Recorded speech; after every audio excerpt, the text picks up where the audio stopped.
Good evening, everybody. Alan Slaughterzinski, 321 Sportscast, Coach's Corner edition. And I tell you, a couple of years ago when I really started to heavily cover Brevard County sports, this gentleman to my left was a guy, when you think about baseball managers, I'm from Baltimore, and you think about guys like Earl Weaver and Billy Martin. You think about skippers. This guy right here to my left, he fits that bill just as much as any manager I ever thought of when I watched baseball. He is none other than the newly inducted into the Space Coast Sports Hall of Fame, the manager of the Rockledge Raiders, Coach Greg Clayborne. How you doing, Coach? Alan, I'm doing fine, and thanks for having me. Yeah, no problem. Well, Coach, let's get into it. Starting off right out of the gate, inducted into the Hall of Fame. How was that? Take me through that evening for yourself. You hear Hall of Fame, and it doesn't matter what Hall of Fame you're talking about. It obviously means that you've achieved something, and it's a great honor. The first thing I thought of was, other than it being surreal, was the fact that this is not something that a manager does by himself. Right. It's something that it took a lot of people for it to happen. So I was so thankful that I could share it with all the people that actually made it happen. Yeah, it was a great evening, and Coach, that was a great speech you gave up there on the stage. And let's start with one of those people, because I asked you during the process why it is you still did what you do. Why do you still come out after all these years and manage high school baseball? What'd you tell me? It's the relationships. Yep. Absolutely the relationships. Obviously, I enjoy the game of baseball. Baseball's been good to me, and I enjoy giving back to all the young men that I've been able to coach over the years. But it's the relationships with those players, the relationships with my coaches, the parents, that keeps me coming back as much as anything. And the irony is they interviewed Mike Martin, my college coach, and they asked him why he had done it for 40 years. And this was done just the other day, and he said it's because of the relationship. That's funny. So I believe that's what it is. We'll talk about you having a bat in your hand as early as you can remember here in just a second. But Mike Martin, you brought up Coach Mike Martin, the winningest coach, manager, whatever in any NCAA sport in the history of any NCAA sport, is getting set, as we were just talking about, to head into the Super Regionals. You come from the first family of Florida State baseball. What does that mean? As I told you earlier in an interview we did, I played for Mike Martin at Florida State, and then I coached with Mike Martin at Florida State as a graduate assistant. And then my first year of high school coaching, I coached his son his senior year, Mike Martin Jr. So I've coached with, I've played for, and I've coached basically that whole family. Yeah, it's amazing in and of itself. And so, all right, let's jump back and talk about the beginnings for you in baseball and love and sports. And I know that we had discussed your dad as an influence. Tell us a little bit about all that. Well, my dad, he's always athletic minded. I had a combination of three brothers and sisters. And we were always actively involved in something, and most of the time that was sports. So I grew up as a military brat. He was a 30-year career Navy guy, and I was always playing some sport, one or the other. He got me involved in organized baseball at 7 years old, and from 7 till now, I've been involved in it every year. It's amazing. So it's a long time, and he, through baseball and through his military background, he developed certain things within me that have helped me get to where I am now. The work ethic, as much as anything, finishing what you start, giving it your best, being on time, being dependable, all those things that can make you successful. There you see all the career victories on your screen there, over 500. That's the magic number in baseball.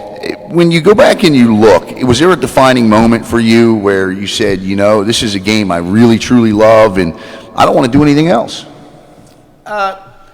I guess actually, people all the time talk about what are you going to do with your life, and right now, I'm getting close to retirement, and I'm still not sure. The one thing I am sure is that baseball is going to be a part of it somehow going forward, whether I volunteer my time or whatever. But it's just something that I grew to love early on. And like with anything, I was pretty successful playing the game, yeah. So that made me love it even more. And then I worked harder, and then it snowballed into the coaching side. And I work as hard or harder now than I did when I played.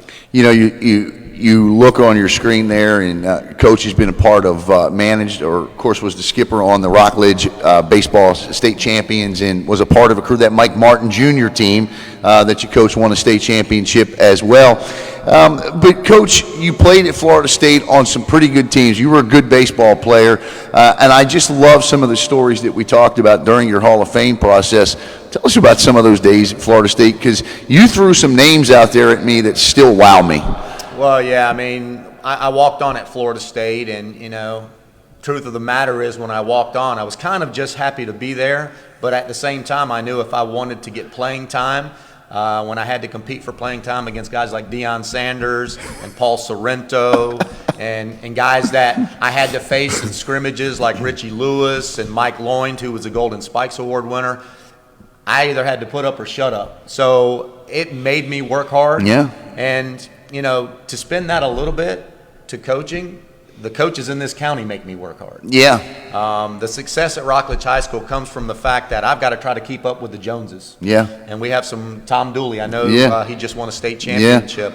Yeah. And it's guys like that push me. But the stories at Florida State, some I can tell, some I can't. Right. Have shaped me to be who I am, and I'm just thankful that I'm still able to give back. I think there was one stat in particular you told me where there was one time it's a certain amount of major leaguers. I believe between the was it the Aliceas, Sorrento, Sanders. I think you said you had how many MLBers on the team? What was it? The thing that I can remember more specifically is in 1986, I worked my way into the starting lineup. We played for a national championship that year. I ended up being a national runner-up to Arizona. But if you count a DH, there's 10 starters in a game. Out of the 10 starters that game, I was the left fielder. 9 of them went on to play professional baseball. That's unbelievable. I'm the one who didn't. But you've had the biggest coaching success in your career, no doubt about that. We're here with Coach Greg Clayborne from the Rockledge Raiders, also the athletic director at Rockledge. How do you juggle those roles? Well, you know, I brought these 3 hats. The first hat is the one that I'm going to give you for your set. I appreciate that. And I will tell you that this is unique in that there's only one in the world, and you're getting it. Wow. Now, how that happens, this is the way the hat's supposed to be. This one came in a box of about 48, and it just got done wrong. Right. With the blue bill. That's cool. So, one in the world. All right, that's going to go right there. Okay. I appreciate that. But as far as the other hats go, I had 2 just in case the questions you asked me come up. If you were going to ask me a baseball coaching question, right, I wear the baseball hat. All right. If you ask me an athletic director question, I wear the athletic. Well, we're going to do that. We're going to play that game there. I appreciate that, Coach. Thank you. Let's go back to baseball here real quick. And I do want to talk just for a minute specifically about Mike Martin and what he has, you know, I know we talked about playing for him and learning from him, but specifically a little bit more about what he's meant to you. Well, I mean, he coaches guys to be great baseball players, but more important than that, he's coached us all to be great men, and we try to live up to the standards that he set for us at Florida State on and off the field. And to me, that's his biggest impact. You can talk about the 2,000 wins and all the conference championships and College World Series appearances, but he's touched all of his players, including myself, in a way that's carried us a lifetime, not just in baseball. So that's the most important thing that Mike Martin continues to bring to the table today, because he's got a few games left in him. How much, and I know the answer to this question because we discussed it, how much of your program is based on the way he manages in what you did and learned at Florida State? Well, I mean, I learned the finer points of the game at Florida State. I knew all the basic parts of the game going over to Florida State, but I learned the finer points and had to apply them to be able to compete at that level. And I really focus on those things when we develop practice plans and we work individually with players on, say, their hitting or whatever they may be doing individually. But the practice plans that we use at Rockledge High School are a direct reflection on how it was done at Florida State. Now, I know they've tweaked it over the years since I played, and as we have. Right. But because you have to tweak it to your situation and your personnel. But everything we do at Rockledge High School, from the numbers of uniforms that we have 8 jerseys. Wow. As a high school program. So, I've modeled everything after Florida State because when it's that successful, it ain't broke. No. So I no sense in fixing it, right? That's for sure. All right, so take us your high school career. You come out. I believe you're a graduate assistant there with Coach Martin at Florida State. Then you take your first high school first high school job. Tell us about it.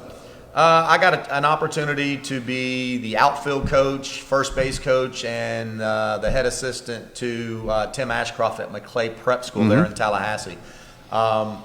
And they had a good program, but they had never made it to a Final Four. And luckily enough for me, we made it to the Final Four and won a state championship that first year. And as I said earlier, Mike Martin Jr. was a part of that team. And that Final Four experience for me, as it was with the players, was a first-time thing. And until you experience it, you don't know how to deal with it. Right. So I think that experience for me helped me when I was able to take Rockledge High School to the Final Four a handful of times. That experience allowed me to have an idea going in as how to prepare our guys. You know, again, the stats are there on the screen, 20-win seasons. You move from that job, you take your first job as manager. And I apologize, what was the name of that school? Shanks High School. That's Shanks High School. No longer around, right? It is now a middle school. Now a middle school, Shanks High School. You spent some time at Shanks High School, and you turned that into a winning program. Yeah, Shanks High School was most, the notoriety at Shanks High School was for their football team, their basketball team, and their track team. Yeah. A lot of athletes on that campus. I had to recruit within my school to get some of these athletes out to baseball. Some of them were already good baseball players, but a lot of them just had to learn the game. So I really had to become a hands-on guy in every aspect when I was at Shanks High School for 8 years. And we developed some very good teams, some winning teams. Actually had 5 players drafted by the MLB in those 8 years. Yeah, it's amazing, and I think one of those years you had 24, 25 wins, I think. You'll see on the screen there the wins and loss totals there. Then you take the job at Rockledge, and in no time, Coach, you're winning state championship. And that was a big deal at the time in this county. Talk about that. Yeah, I mean, when I moved into this county, I got a job at O'Galley High School. I worked with Bob Collins. I was his JV coach for a year. And then that summer of 2000, I got the head job at Rockledge High School. And to that point in time, it was just another sport at Rockledge High School. Right. They were coming off of a 20-win district championship from the 2000 season, so I did inherit some good players. But that freshman class that came in with me. Right. When they were seniors, we won a state championship. So that first 4 years kind of set into motion how we were going to do things at Rockledge High School. The one thing I did have to remember, though, was I was a new kid in town. I wasn't from the area. My wife's from Merritt Island, but I wasn't from the area, and I had to kind of tiptoe my way in to make sure that transition was as smooth as it could be. And I think that led us to be able to take guys from the prior coach through the time with me to be successful. So it was all about the talent that was there, and I just kind of let them do their thing, and then started instituting my way as I went. That wasn't that particular season, you know, as we discussed, not a great win-loss record that particular year, but yet you still find yourself. What did you allow them to learn about themselves that made them able to win a state championship during that run? Well, that freshman class that was seniors that particular year, baseball is a game you learn by failure. And what a lot of those kids did that year is they got a little bit, I hate to say selfish, but they kind of got selfish. And when they played the regular season, it was more about what they were doing. You know, they were worried about their stats and their batting averages and their strikeout totals than what we were doing. And I think at the end of that regular season, the guys realized, wait, when I was selfish, I batted 100 points less than I did last year. Right. And there were several guys in that case. It was like 4 or 5 guys whose career average, they were 100 points under their career average when it was about them. Right. So then they said, hey, my average is where it is. I'm not going to be able to bring that up 100 points, so why don't I start playing as a team? Why don't we start playing as a team? So they developed from that failure of the regular season when it wasn't working individually, they took it upon themselves to be good teammates and play team ball, and once that started happening, the rest was couple of close games, and then you comfortably win that. I believe you win that final game there. But great run for Rockledge baseball, and then Rockledge Little League. You talk about the way things are done. For example, the way you do things from Florida State. When you look at Rockledge Little League, it all seems to feed in. It's all done the same way. How important is that? Well, there's two sides to that story, I'll say. We have gotten a great number of talented young men through Rockledge Little League. And like you said, there's a consistency and a kind of a community bond within we call it a small city of Rockledge, that kind of filters its way. So there was a lot of consistency when they got to Rockledge High School. And I know a lot of the Little League coaches, especially back in the day, that I knew what I was getting, I knew what the kids knew, and we kind of just ran with it. To a negative side, I think travel ball has taken over. Yes. Travel ball has splintered a lot of the Little League programs around the area. We still get a handful of kids from the Rockledge Little League programs that are certainly keys to our success, but it's kind of splintered because of travel ball. So, but yeah, there was always a consistency in Rockledge Little League that when the players got to Rockledge High School, we knew what we were getting. You look at Rockledge, and, we'll put on the AD hat here for just a minute. Rockledge produces some great athletes, some great sports, some great programs. Obviously, baseball, constant every year. You play in a gauntlet of a district with some great baseball teams, Merritt Island, O'Galley, the list goes on. It's for better or for worse, it's U3 every year, and you could throw in. You get some Titusville. You get some teams that throw their weight around in there a little bit. But you look at other sports like basketball and football and the success as an athletic director. That's got to be a big sense of pride you carry, and not just the boys. Look at what the Rockledge girls softball team did all the way down to Vero Beach this year. What a great athletic program you have at Rockledge High School. Well, thank you very much. When I first got the job at Rockledge High School, Benita Holland, our Hall of Fame athletic director, instilled in the coaching staff and in Rockledge High School, especially the athletic side of Rockledge High School, about how important it was to compete in all sports, share our athletes, and always strive to be the Cape Coast Conference All Sports Trophy winner.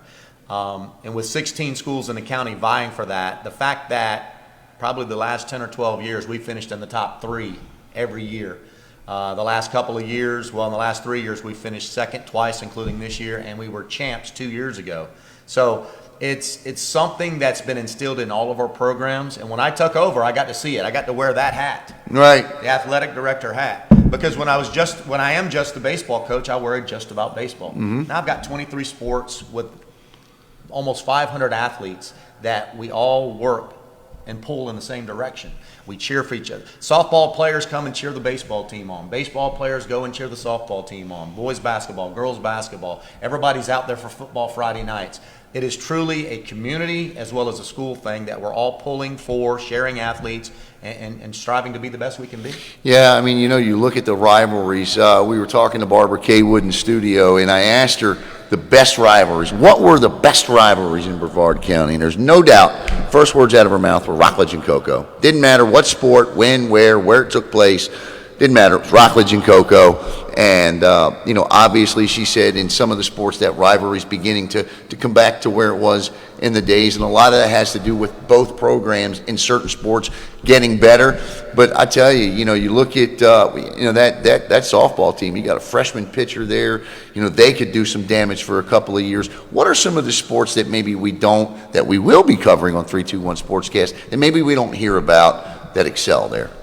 Oh, well, again, because we were within 7 or 8 points of Vieira High School, which is a bigger school than us, of winning the All-Sports Trophy this year, it takes all of them. Yeah. And all of our sports are good. Yeah. Some of them that are up and coming, as you mentioned, softball. You can't look any further than that. There was 4 or 5 freshmen and sophomores in the starting lineup, including our starting pitcher. So they're going to be heard from for a few years.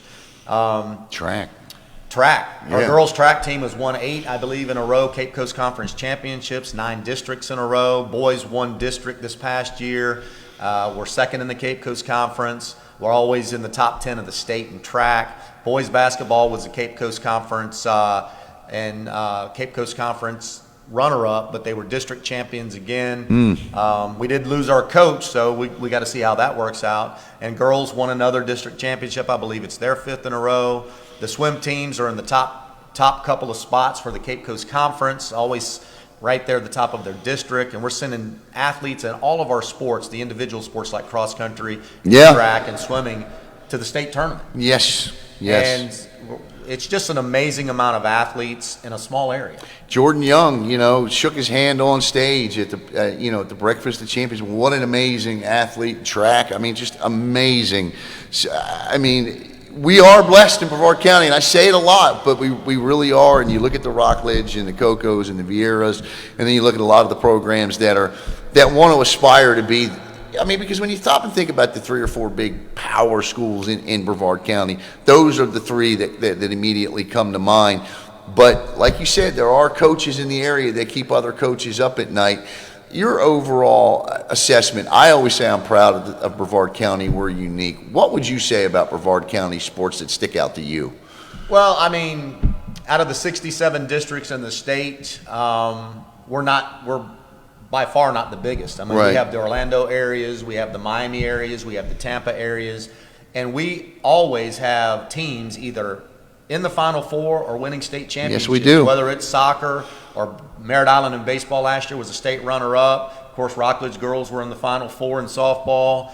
But we have soccer champions, we have volleyball champions, and we have several, and we have MCC in baseball. Right. We have several teams that are always looking to be in or in the Final Four. Yep. And that's just a pride thing for this county. Yeah, there's no doubt. And again, that's what, when you have that much talent and you have that much success, it just continues to breed that. Yes, it does. Yes, it does. And it all starts with you out there, the parents, and of course, how you're raising your student athletes. And well, Coach, before we go, 1 or 2 more for you here as we wrap up with athletic director and baseball skipper for the Rockledge Raiders, Greg Clayborne. Coach, you're sitting around on a Friday night, you're flipping through, and you're watching college baseball on ESPN when you can, and Drew Parrish takes the bump.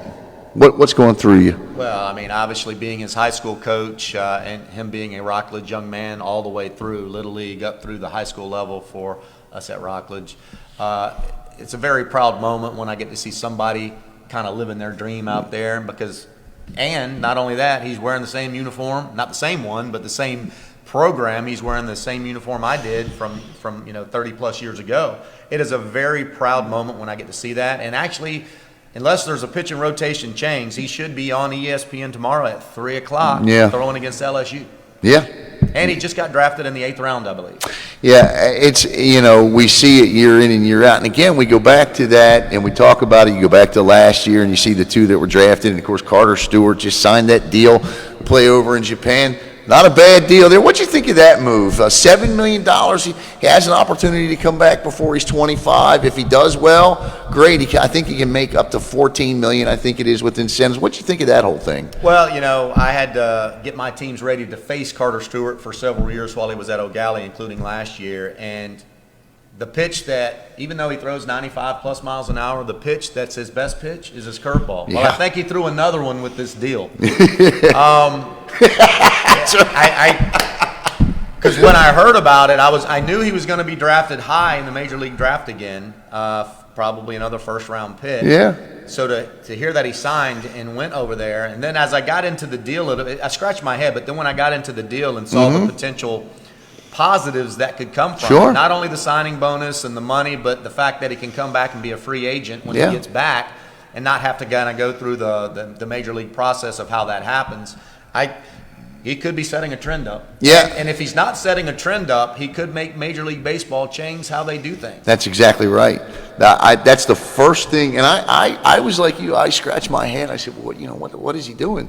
And then I started to look at it, and I said, this is smart. I mean, wow. Because with the potential of the money he can make, and he is done, and he is back here able to play scot-free at the age of 25.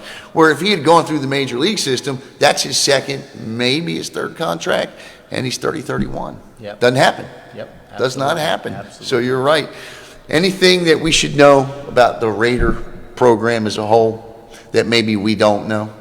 Well, we talk a lot about it, and we're kind of, the success of our programs and the success we've had at Rockledge High School is kind of out there. So I don't know that there's much that's hidden that could be pretty transparent. I will say that for all of our Rockledge athletes, make sure they're next Tuesday for the physical and cardiac screening, because it is a requirement now. That's right. But no, there's not much else out there. I'm just very happy to be a part of the Rockledge Raider family, going on 20 years now, and it's just an exciting time, and things are continuing to move in the right direction. I just love talking to Coach Greg Clayborne. I learn every time I talk to him, I promise you that. And we look forward to covering Rockledge sports here on 321 Sportscast. So what happens now the rest of the summer for you? Now, I know I keep saying before I let you go, but I always think of one more question for Coach. Now, you finally get to spend some time with your wife, right? Because she's an accountant, you're a baseball manager and an athletic director. So that time of the year is tax season, baseball season's in full swing. You finally get to see your wife, don't you? Absolutely. and January to May, like you talked, January to May is our busy season. We kind of like ships passing in the night. Sometimes I think it strengthens a relationship. Sure. Because absence makes the heart grow fonder. That's right. But the summer's a big time for us. Our kids are out in college, and so it's just me and the wife. And we're going to head out and celebrate our 30th anniversary this summer. Congratulations. Yeah. So that's going to be a big deal for us, and we kind of get to reconnect, if you will. So I'm looking forward to that, and looking forward to a few days that are downtime. Yeah, no question. Well, Coach, thanks for taking some time to come into the 321 Sportscast studios. You can expect to see Coach Clayborne back in again in the future, and of course, a lot of his Rockledge Raiders. We featured the softball team. We spoke to some of the some of the basketball players. So we'll be moving forward here on 321 Sportscast, covering all Brevard County teams. Coach, thank you very much. Alan, thanks for having me. Yes, sir. For Coach Greg Clayborne, I'm Alan Slaughterzinski. You've been watching Coach's Corner here on 321 Sportscast.